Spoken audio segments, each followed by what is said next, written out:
bakers of all sorts of sizes. Welcome to the Great Brandon Bake Off finale. We have had bakers make each prize, and we've watched this dough dissolve. But we're now down finally to the final three contestants. But before we can start the contest, let's first introduce our judges.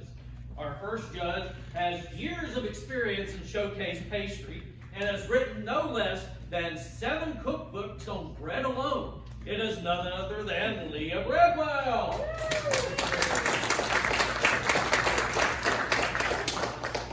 Our second judge is famous for her cookie portraits that are both beautiful and tasty.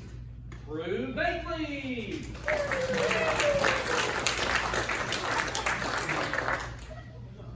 All right, just to remind everybody, let's reintroduce you to our contestants. Our first contestant is Casey Candyman. She attended some of the most prestigious culinary pastry schools around the globe. As a baker and pastry chef, Candy has worked in 5-star restaurants and hotels across the United States. And get this, she has been awarded the top chef on Food Network 3 years in a row. It is Casey Candyman.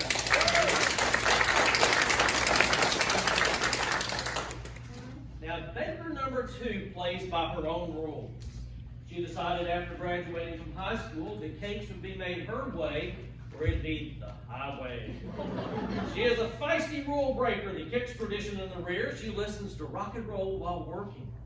She's had the privilege of making the president's birthday cake last year.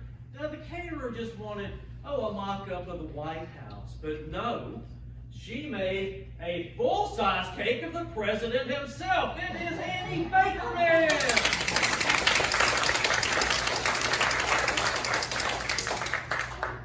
And finally, baker number 3 is a home baker who started baking with stove gas home. Oh, taking care of his grandmother who has dementia. Yes, the days were long and boring.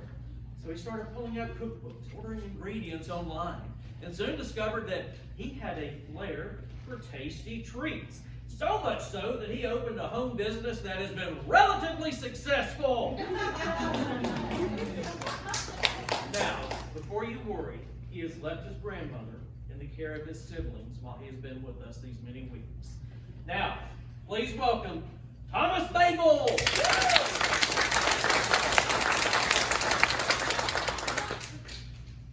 Well, judges, we're down to the final contest pieces.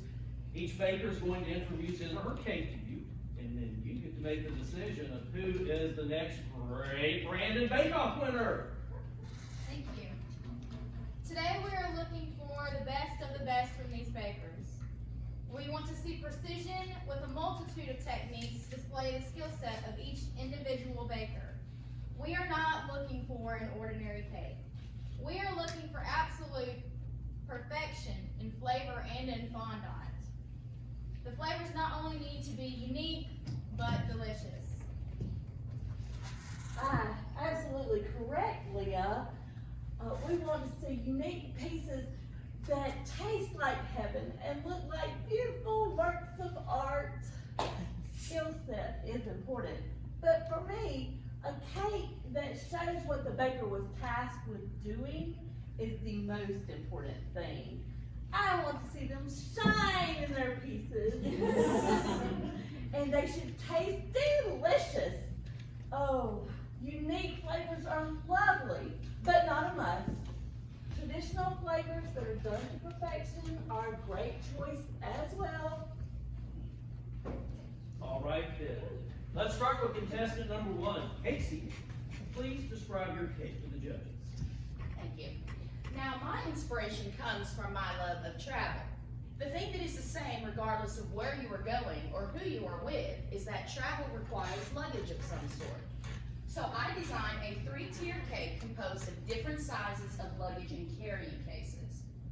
And of course, in true Candyman fashion, each layer is its own unique set of flavors. You act as if we would expect anything less from you, Casey. Will you describe each layer for us, please? Of course. Now, the top layer is designed after a hat box that was in my grandmother's closet when I was little. The cake itself is a cherry and cardamom flavored sponge with a vanilla buttercream frosting and crumb coat. The handmade marshmallow fondant is also flavored with vanilla and almond extract. Now the second layer is designed after a luggage set that I saw in an antique store when I was searching for inspiration. The sponge itself is a strawberry, honey, and lemon cake flavor with a lemon buttercream frosting and crumb coat. The fondant is also flavored with vanilla, which helped produce the color palette. Now the third layer needed to be sturdy in order to support the weight of the two top layers. So I created a chocolate and cherry devil's food sponge with an orange liqueur buttercream, which I also used for the crumb coat. And the handmade marshmallow fondant is also flavored with cocoa, which I believe complements the orange brilliantly. This cake was a labor of love, and I am thrilled to share my talents and flavors with you.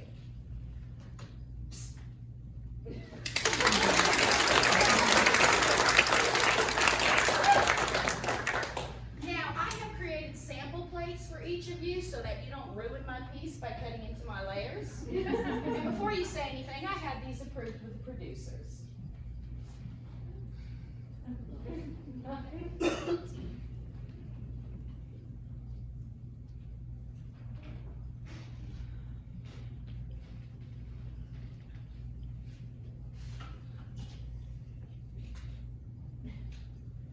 The flavors of each layer are particularly stout. I think that the bottom layer has to be my favorite layer combination. They do mix very well together. Cherry and chocolate are classic flavors, and when you add the orange, it really does pull the entire thing together. Very unique. The other layers are fine, but the cherry and the chocolate are my favorite. The flavored fondants are unique as well, but the cocoa flavor really doesn't come through like the lemon and vanilla does. Overall, the flavors are good and the design is stunning. The texture of each sponge is just lovely, and I think you made a grand decision by going with the devil's food cake as your bottom layer. Now, I agree with Leah that my favorite is that chocolate cherry and orange layer. This cake is very realistic, but I'm just not sure how I feel about your unwillingness to let us cut the actual cake. I mean, there's so much you can learn by just seeing how that knife slices through the cake itself. But overall, this is a very well done job and exactly what we would expect from a baker of your caliber. Thank you. I'm so glad that you enjoyed my creation. Thank you, Dr. Frankenstein. All right, let us move on to our next contestant. Annie, please describe your masterpiece. I'll be cutting slices off the back, but as you can see, my cake is inspired by my childhood. I'm an Army brat and we moved around a lot, so I never really had my own toy box. My toys were always in cardboard boxes with my name labeled on them so that we could just tape them up and move on to the next location. I chose toys that were special to me, including the teddy bear, the pretend cake set, and the Etch-a-Sketch.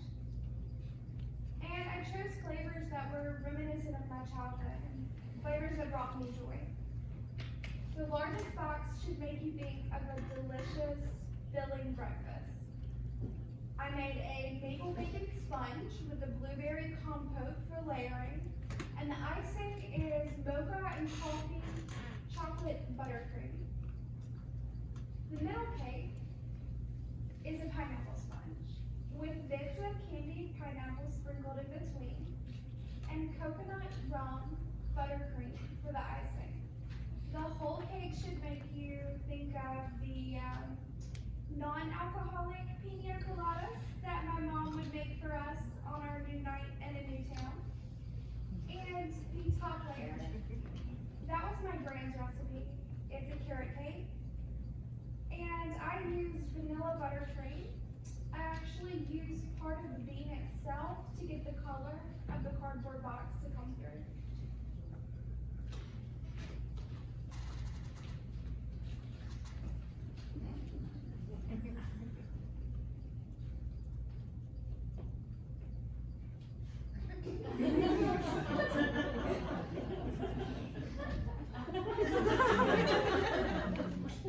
Sorry I had to give you such big pieces.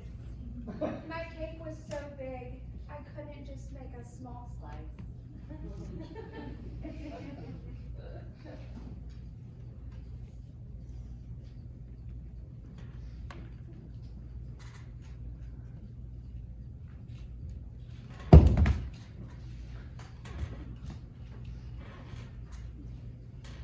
I can already tell that your cake is overbaked. All 3 layers were in the oven for entirely too long and they've gone a bit dry.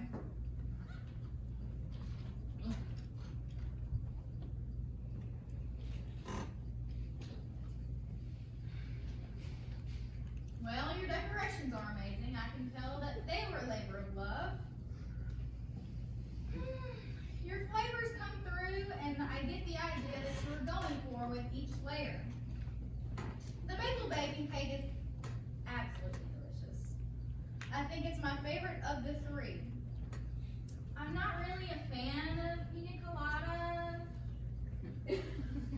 but it definitely tastes just like one, so that's impressive.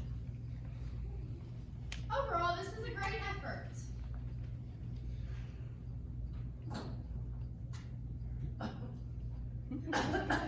Well, I do agree that your cake is too dry.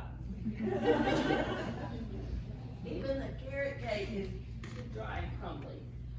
But your frostings are delicious. I could just eat a spoonful of each of them and be excited. Oh, and your flavors are lovely. And since I am a fan of a pina colada, I really enjoyed that second layer a lot. This cake is beautiful, and the toys look so good. They look almost real. So, very well done. Some great comments there, you're right. These toys look like you can just pick them up and play with them. Yes, okay, well, we're not done yet. There's one more fantastic cake to judge. Thomas, please tell the judges about yours. So the inspiration for my cake was Alice in Wonderland. Specifically the tea party or the young birthday party. You know the party with the Mad Hatter and the March Hare? And there's the little mouse who lives in the teapot who has to have jam put on his nose to calm him down after Alice says that thing about the Cheshire Cat. I'm sorry. I know I'm rambling, but I'm so nervous. You'd think after all these weeks the nerves would have died down, but they haven't, and here we are. We're at the finale, and it's the final show, and I Hey, just... Thomas, why don't you talk about fondly and all that other stuff you bakers talk about? Right. Yeah, sorry. So, my bottom layer is a chocolate devil's food cake with a honey buttercream filling with bits of honeycomb and chocolate chips mixed in. It's frosted with the same honey buttercream. And I made buttercream flowers, which each have their own unique flavor. The reds and the pinks are strawberry flavored because I used dehydrated strawberries to give them their color. The green and the blue flowers and the leaves are all blueberry flavored, and all of the peaches and pinks are peach flavored. I try to use as many natural flavors as possible. Oh, and my second layer. It is a it's a recreation of the first cake I ever made from scratch. It is a chocolate red velvet sponge with a vanilla buttercream filling and frosting. And I used royal icing for the piping and bits of gold luster dust to give it that shine. And my top layer is the most delicate. It is a lemon sponge with a white chocolate and lemon curd filling and frosting. And I used sugared fruit and modeling chocolate to make all of the decorations, which I feel like I should mention were all molded by hand. So I hope you like it.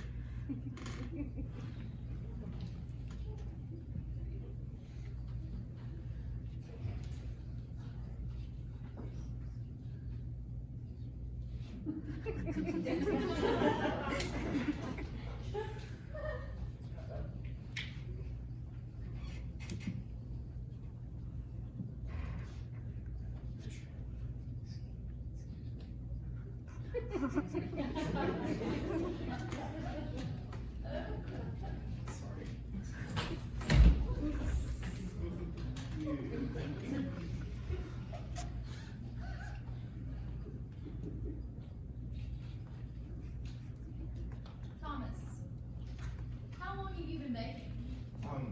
Just a year or so since I started helping with my grandmother. Well, for such a novice baker, this is some impressive work. Your red velvet cake is phenomenal. It's rich, it's got a moist sponge-like texture, it is very delicious.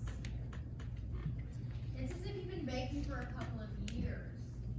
Your vanilla buttercream is perfection, of course in its most basic form. Well done indeed. Your flowers are beautiful and precise. Impressed I am with the overall presentation of your work here today. Thank you. While your red velvet cake is delicious, Thomas, I really think that lemon sponge is my favorite. Oh, it's light and airy and just the amount of sweetness and tartness. I just love it. Oh.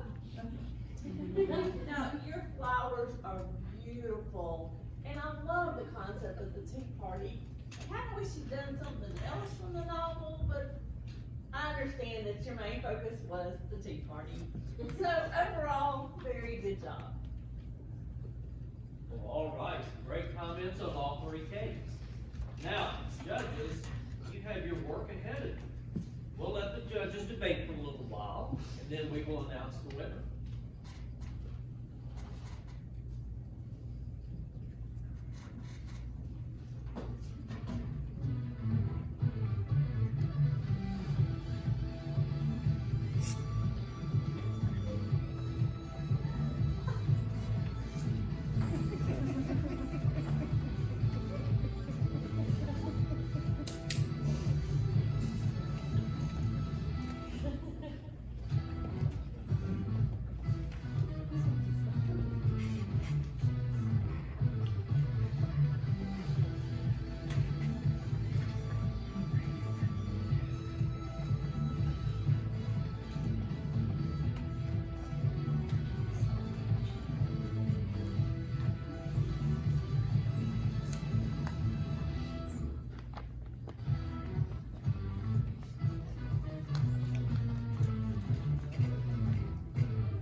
Ladies and gentlemen, it appears that our two judges cannot come to a conclusion. So therefore, would you be willing to help us? What we're going to do is have each judge stand in front of the cake, and we will let you applaud for the cake you think should be the winner. All right, let's start.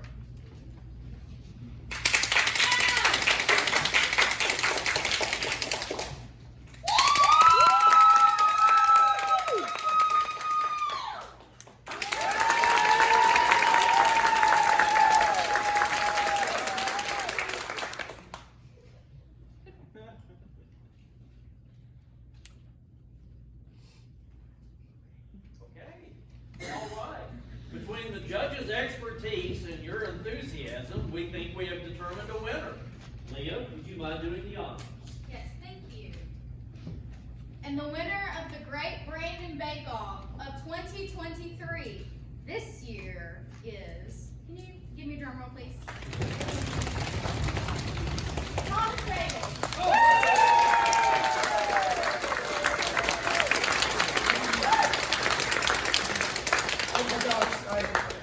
I don't know what to say. This is for my grandma. I love you, Nana.